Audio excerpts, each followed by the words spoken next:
সকালে যেখানে রোদ ঝলমলে আকাশ ছিল, যত বেলা গড়াচ্ছে ততই কিন্তু বিভিন্ন জায়গায় বৃষ্টি শুরু হয়েছে। আর আবহাওয়া দপ্তর বলছে আগামীকাল পর্যন্ত বজ্রবিদ্যুৎ সহ বৃষ্টির সম্ভাবনা রয়েছে এবং উত্তরবঙ্গে কিন্তু ইতিমধ্যেই ভারী বৃষ্টির সম্ভাবনার কথাও জানানো হয়েছে। আমাদের দুই প্রতিনিধি রয়েছেন আমাদের সঙ্গে, ব্রতদীপ ভট্টাচার্য এবং রাজা চট্টোপাধ্যায় রয়েছেন আমাদের সঙ্গে। শুরুতে আমি ব্রতদীপের কাছে যাব। ব্রতদীপ, একেবারে আগামীকাল পর্যন্ত বজ্রবিদ্যুৎ সহ বৃষ্টির সম্ভাবনার কথা বলা হচ্ছে, কি বলছে আলিপুর?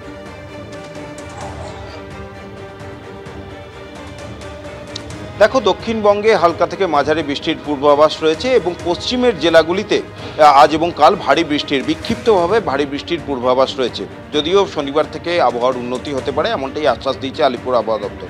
কিন্তু চিন্তার বিষয় রয়েছে উত্তরবঙ্গ নিয়ে, কারণ উত্তরবঙ্গে আবারও আজ এবং আগামীকাল ভারী এবং অতি ভারী বৃষ্টির পূর্বাভাস রয়েছে। একদিকে মালদা, দুই দিনাজপুর, দার্জিলিং, কালিম্পং এবং জলপাইগুড়ি এই জেলাগুলিতে আজকে ভারী বৃষ্টির পূর্বাভাস দিয়েছে আলিপুর আবহাওয়া দপ্তর। বিক্ষিপ্তভাবে এই জেলাগুলিতে ভারী বৃষ্টি হতে পারে এবং উত্তরবঙ্গের অন্যান্য জেলাগুলিতে আজকে হালকা থেকে মাঝারি বজ্রবিদ্যুৎ সহ বৃষ্টির পূর্বাভাস রয়েছে। কিন্তু চিন্তার বিষয় আগামীকাল, কারণ আগামীকাল উত্তরবঙ্গের বেশ কয়েকটি জেলায় অতি ভারী বৃষ্টির পূর্বাভাস দিয়েছে আলিপুর আবহাওয়া দপ্তর এবং কমলা সতর্কতাও জারি করেছে। দার্জিলিং, কালিম্পং, জলপাইগুড়ি, আলিপুরদুয়ার এবং কোচবিহার এই জেলাগুলিতে অতি ভারী বৃষ্টির পূর্বাভাস রয়েছে আগামীকালের জন্য। এবং মালদা এবং দুই দিনাজপুর এখানেও আগামীকাল ভারী বৃষ্টির পূর্বাভাস রয়েছে। এবং এই যে ভারী এবং অতি ভারী বৃষ্টি, এর ফলে কিন্তু ধস নামতে পারে এমনও কিন্তু সতর্কতা জারি করা হয়েছে আলিপুর আবহাওয়া দপ্তরের তরফ থেকে এবং সমস্ত মানুষজনকে সতর্ক থাকতে বলা হয়েছে। দক্ষিণবঙ্গের ক্ষেত্রেও কিন্তু পূর্বাভাস রয়েছে বৃষ্টির। আজকে দক্ষিণবঙ্গের প্রায় সমস্ত জেলাতেই বিক্ষিপ্তভাবে হালকা থেকে মাঝারি বৃষ্টি হওয়ার সম্ভাবনা। কিন্তু পশ্চিমের যে জেলাগুলি রয়েছে, যেমন পুরুলিয়া, বীরভূম, পূর্ব এবং পশ্চিম বর্ধমান, মুর্শিদাবাদ এই জেলাগুলিতে আজকে বিক্ষিপ্তভাবে ভারী বৃষ্টির পূর্বাভাস রয়েছে। আগামীকাল দক্ষিণবঙ্গের সমস্ত জেলাতেই সেখানেও হালকা থেকে মাঝারি বৃষ্টির পূর্বাভাস, বজ্রবিদ্যুৎ সহ বৃষ্টির পূর্বাভাস রয়েছে এবং একই সঙ্গে 30 থেকে 40 কিলোমিটার বেগে গতিবেগে ঝোড়ো হাওয়াও বইতে পারে। কিন্তু শনিবার থেকে আবহাওয়ার কিছুটা উন্নতি হতে পারে। উত্তরবঙ্গের ক্ষেত্রেও কিন্তু যেটা বলা হয়েছে আলিপুর আবহাওয়া দপ্তরের তরফ থেকে, যে শনিবার পর্যন্ত বৃষ্টি চলার সম্ভাবনা রয়েছে। শনিবার যদিও বৃষ্টির পরিমাণ কমবে এবং রবিবার থেকে আবহাওয়ার উন্নতি হবে। সব মিলিয়ে বলতে গেলে যে আগামী দুদিন কিন্তু দক্ষিণবঙ্গ এবং উত্তরবঙ্গ দুই জায়গাতেই কিন্তু বৃষ্টির পূর্বাভাস রয়েছে। কিন্তু চিন্তার বিষয় উত্তরবঙ্গেরই থাকছে, কারণ কয়েকদিন আগেও আমরা দেখেছি যে অতি ভারী বৃষ্টির পরিণতি কী হয়েছে এবং সেই অতি ভারী এবং ভারী বৃষ্টিরই কিন্তু পূর্বাভাস দেওয়া হয়েছে। আজকে পর্যন্ত মৎস্যজীবীদের সমুদ্রে যাওয়া নিষেধ রয়েছে। কালকে থেকে আবহাওয়ার উন্নতি হলে তারপরে তাদের যেতে দেওয়া হবে। এবং দক্ষিণবঙ্গের যে জেলাগুলিতে বৃষ্টির পূর্বাভাস দেওয়া হয়েছে তার মধ্যে কলকাতার কথা তোমায় জানিয়ে রাখি, কলকাতা আজকে সকাল থেকেই রোদ ঝলমলে আকাশ থাকবে এমনটাই পূর্বাভাস ছিল। সেই অনুযায়ী সকাল থেকেই আমরা দেখি রোদ ঝলমলে আকাশ, কিন্তু বেলা হতেই মেঘলা আকাশ হবে এবং বিক্ষিপ্তভাবে কলকাতার বিভিন্ন জায়গাতেই বৃষ্টি হওয়ার পূর্বাভাস দিয়েছে। একেবারে পূর্বাভাস ছিলই ব্রতদীপ, এবং সেই মতো বিভিন্ন জায়গায় কিন্তু বৃষ্টি হচ্ছেও। দক্ষিণবঙ্গের বিভিন্ন জায়গায় হালকা থেকে মাঝারি বৃষ্টিপাত, কোথাও ভারী বৃষ্টিপাতের সম্ভাবনার কথা বলা হচ্ছে। আগামীকাল কিন্তু ঝড় বৃষ্টি থাকবে এবং আগামীকাল পর্যন্ত বৃষ্টির সম্ভাবনা রয়েছে। কিন্তু উত্তরবঙ্গের ক্ষেত্রে কিন্তু সংখ্যা বাড়ছে। একই সঙ্গে কার্শিয়াং, শিলিগুড়ি, জলপাইগুড়ি, আলিপুরদুয়ার, কোচবিহার এবং মালদার ছবি রেখেছে আপনাদের সামনে। বিভিন্ন জায়গায় কিন্তু বৃষ্টি ইতিমধ্যেই শুরু হয়ে গিয়েছে। রাজা চট্টোপাধ্যায় রয়েছেন আমাদের সঙ্গে। রাজা, উত্তরবঙ্গের বিভিন্ন জেলাতে বৃষ্টি ইতিমধ্যেই শুরু হয়ে গিয়েছে, আমরা যে ছবিও দেখাচ্ছি। কি তৎপরতা এই মুহূর্তে প্রশাসনের তরফ থেকে? কারণ পুজোর পরপরই যে অবস্থার সৃষ্টি হয়েছিল, শঙ্কা তো রয়ে গিয়েছে।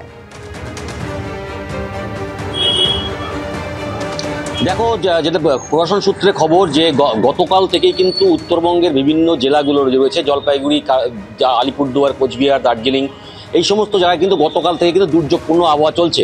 গতকাল থেকে কিন্তু সকাল থেকে মেঘলা আকাশ, রাতে বৃষ্টিও হয়েছে, আজকে সকাল থেকেও কিন্তু বৃষ্টি হচ্ছে। গতকাল কিন্তু প্রশাসনের তরফ থেকে একটা বৈঠক করা হয়েছে। তুমি জানো কিছুদিন আগেই যে বন্যা পরিস্থিতি তৈরি হয়েছিল ডুয়ার্সে, মূলত ভুটানের জল আমাদের জলপাইগুড়ি জেলায় এবং পাশাপাশি পার্শ্ববর্তী জেলা যেগুলো রয়েছে সেগুলো কিন্তু ভুটানের জলে এফেক্টেড হয়, বন্যা কবলিত এলাকাগুলো কবলিত হয়। এবং গত কয়েকদিন আগে আমরা দেখেছি চলতি মাসেই কিন্তু ভয়াবহ বন্যা হয়েছিল নাগরাকাটা, বামনডাঙ্গা এলাকায়, এবং জলপাইগুড়ি একাধিক জায়গা কিন্তু প্লাবিত হয়েছিল। সেই কারণে কিন্তু প্রশাসন কিন্তু তৎপর রয়েছে এবং তৎপর রাখা হয়েছে এবং নদীগুলোতে কিন্তু কমলা সতর্কতা ইতিমধ্যে জারি করা হয়েছে এবং প্রশাসন রেডি রয়েছে। যদি নদীর জল বাড়ে তাহলে কিন্তু প্রশাসন তৎপর নিয়ে তারা কিন্তু কাজ করবে, এমনটাই কিন্তু প্রশাসনের তরফ থেকে জানানো হয়েছে। সকাল থেকে কিন্তু বৃষ্টি চলছে জলপাইগুড়ি জেলা শুরু একাধিক জেলাগুলোতে। ধন্যবাদ। মঙ্গলবার থেকে পশ্চিমবঙ্গে এসআইআর শুরু হয়ে গেছে, আর এ নিয়ে নির্বাচন কমিশনের প্রস্তুতিও সপ্তমে। বুধবার জাতীয় নির্বাচন কমিশনের সিনিয়র ডেপুটি কমিশনার সহ অন্যান্য আধিকারিকেরা ভিডিও কনফারেন্স করেন রাজ্যের মুখ্য নির্বাচনী আধিকারিক মনোজ আগরওয়ালের সঙ্গে। নির্বাচন কমিশন সূত্রে খবর, ভোটাররা সরাসরি বিএলওর সঙ্গে কথা বলার সুযোগও পাবেন। আর এর মধ্যেই রাজনৈতিক হুমকি হুঁশিয়ারিও চলছে। বিহারে ভোটার তালিকার বিশেষ সংশোধনের পর এবার কমিশনের নজরে বাংলা। বছর ঘুরলেই বিধানসভা নির্বাচন, রাজ্যে বেজে গিয়েছে এসআইআর এর দামামা। মঙ্গলবার থেকে পশ্চিমবঙ্গ, গুজরাট, উত্তরপ্রদেশ সহ 12টি রাজ্য ও কেন্দ্রশাসিত অঞ্চলে শুরু হয়েছে ভোটার তালিকার বিশেষ সংশোধন। এ নিয়ে নির্বাচন কমিশনের প্রস্তুতিও সপ্তমে। বুধবার ইসিআই এর সিনিয়র ডেপুটি কমিশনার সহ অন্যান্য আধিকারিকরা ভিডিও কনফারেন্স করেন রাজ্যের মুখ্য নির্বাচনী আধিকারিক মনোজ আগরওয়ালের সঙ্গে। ভার্চুয়াল মাধ্যমে বৈঠকে যোগ দেন ডিস্ট্রিক্ট ইলেকশন অফিসার বা জেলা শাসক, ইলেকটোরাল রেজিস্ট্রেশন অফিসার, সহকারী ইলেকটোরাল রেজিস্ট্রেশন অফিসার সহ অন্যান্য আধিকারিক। বিএলওদের ঘাড়েই এসআইআর এর মূল দায়িত্ব। কিন্তু কি করে জানবেন আপনার বিএলও কে? তার কাছে যদি কিছু জানার থাকে তাহলে কি করবেন? নির্বাচন কমিশন সূত্রে খবর, সব রাজ্য ও কেন্দ্রশাসিত অঞ্চলের ভোটাররা সরাসরি বুথ লেভেল অফিসার বা বিএলওর সঙ্গে কথা বলার সুযোগ পাবেন বুক এ কল উইথ বিএলওর মাধ্যমে। তার জন্য ডাউনলোড করতে হবে ECI net app. Connect with election অফিসিয়ালসে গিয়ে এপিক নম্বর টাইপ করলেই মিলবে বিএলও সংক্রান্ত তথ্য। পাশাপাশি হেল্পলাইন চালু করেছে ইসিআই। টোল ফ্রি নম্বরটি হল 1800111950। পরিষেবা মিলবে সকাল 8টা থেকে রাত 8টা পর্যন্ত। ভোট সংক্রান্ত যে কোনো রকম তথ্য, মতামত এবং অভিযোগ জানানো যাবে 1950 নম্বরে। অভিযোগ জানানো যাবে complaints@eci.gov.in মেল আইডিতে। সমস্ত রাজ্য ও কেন্দ্রশাসিত অঞ্চলের প্রশাসনকে নির্দেশ দেওয়া হয়েছে তারা যেন স্থানীয় ভাষায় উত্তর দেওয়ার জন্য স্টেট কন্ট্যাক্ট সেন্টার বা এসসিসি এবং ডিস্ট্রিক্ট কন্ট্যাক্ট সেন্টার বা ডিসিসি তৈরি করেন। যে কোনো অভিযোগ ও প্রশ্নের জবাব দিতে হবে 48 ঘন্টার মধ্যে। এরই মধ্যে হুমকি হুঁশিয়ারিও অব্যাহত। কোন এসআইআর এনআরসি করে বাংলার একটা মানুষকে যদি এরা ভোটার তালিকা থেকে বাদ দেয়, আমরা 1 লক্ষ লোক নিয়ে নির্বাচন কমিশন ঘেরাও করব। কত ধানে কত চাল এদের বোঝাবো, এত সোজা নয়। এর আগে 10 লাখ লোক নিয়ে গেছিল, রাজঘাটে জুতো খুলে ছুটেছে। এবারে কলকাতায় জুতো রেখে খালি পায়ে যাবেন, যমুনার পাড়ে ছোটাবো। এদিকে বামেরা হুঁশিয়ারি দিচ্ছে, বৈধ একজন ভোটারও বাদ গেলে রাজ্য জুড়ে তীব্র আন্দোলন হবে। বুধবার রাজ্যের মুখ্য নির্বাচনী আধিকারিকের অফিসের বাইরে জমায়েত করে 10টি বামপন্থী দল।